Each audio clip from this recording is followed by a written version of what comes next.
Oren figured it this way. Since Vio was currently unable to work, maybe he'd be willing to put Oren back on the payroll at the banana factory.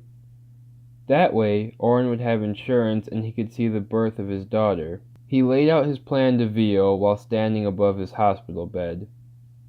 Vio shook his head.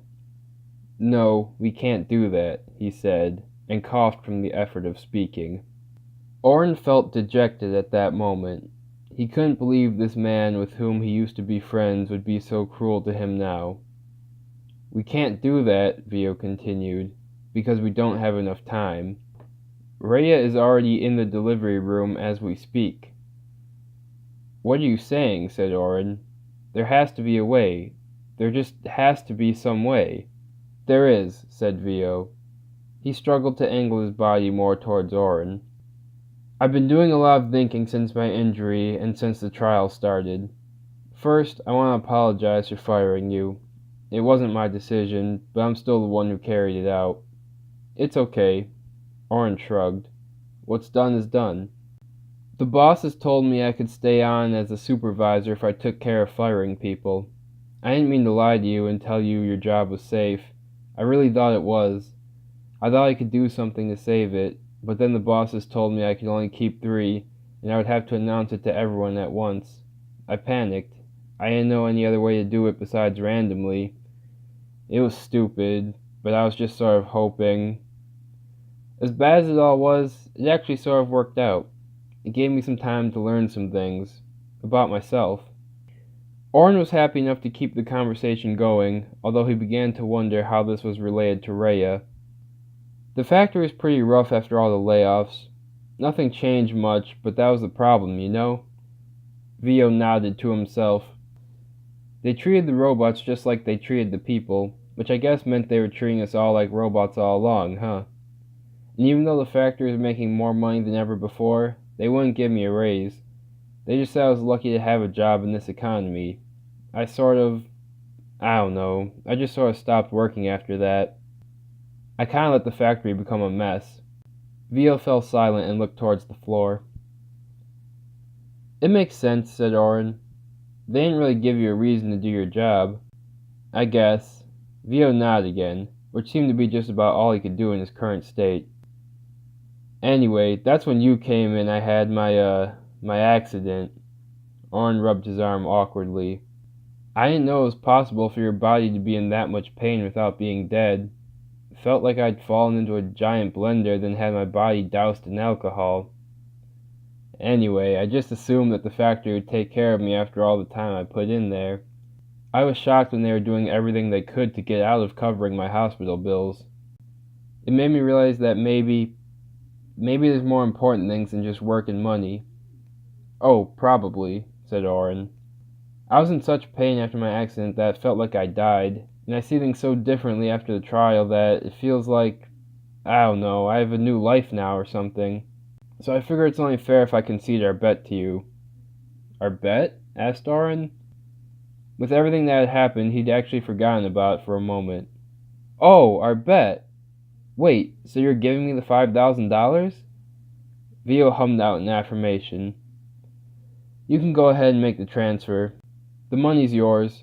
It should be enough to pay for Rhea's birth." "This is great," said Oren.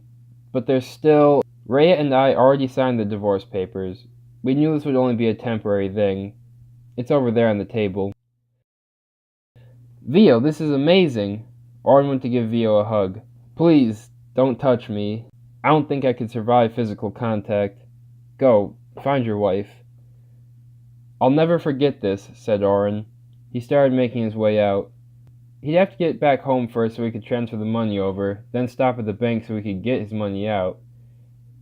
He opened the door, but then crashed into Y310, who was making its way in.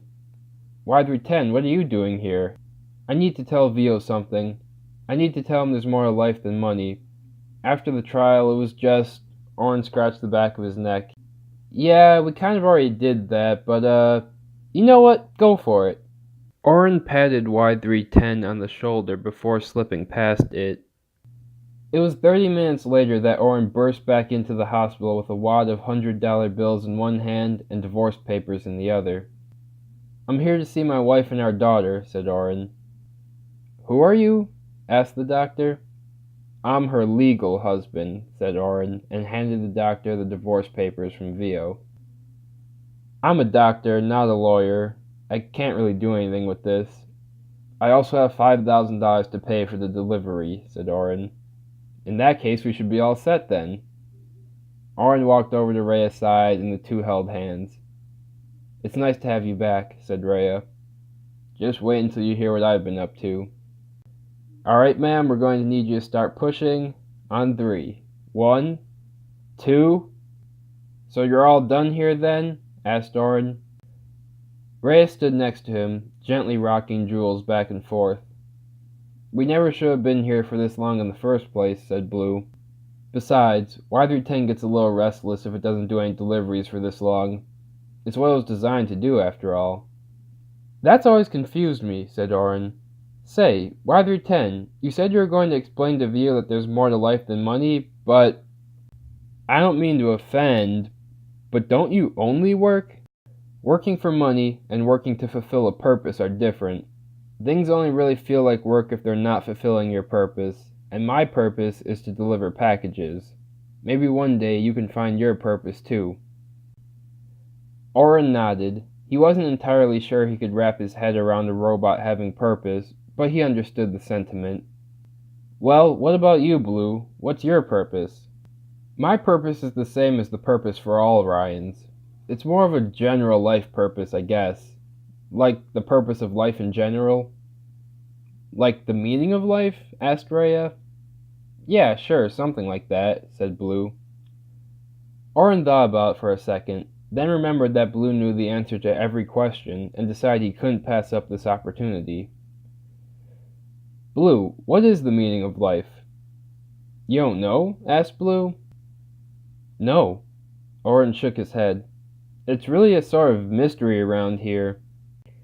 Oren used his hands to gesture to the entire planet at once. Well, it's pretty simple. Blue proceeded to give a clear and concise explanation as to what exactly was the meaning of life. He explained it a few times in a few different ways until both Oren and Rhea understood exactly. Wow, said Oren. I never would have thought of it like that. Yeah, it's not as obvious as you might think, but it is pretty simple once you realize it. Anyway, we should really get going. Central Planning has an assignment for Y310, and I'm sure it'd like me to join it.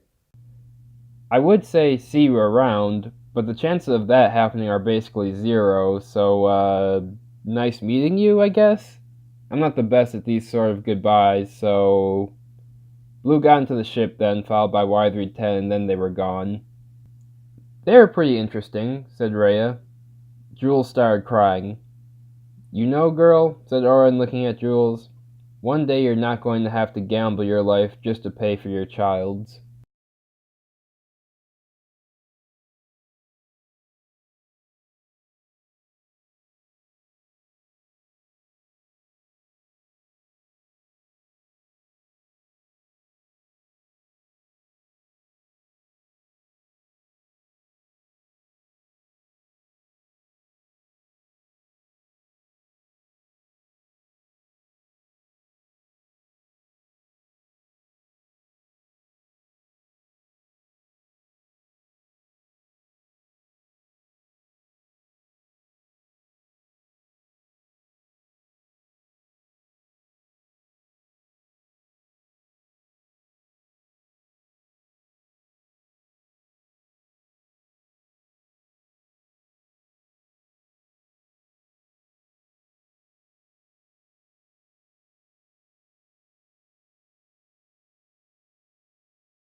I've been thinking about it, said Oren.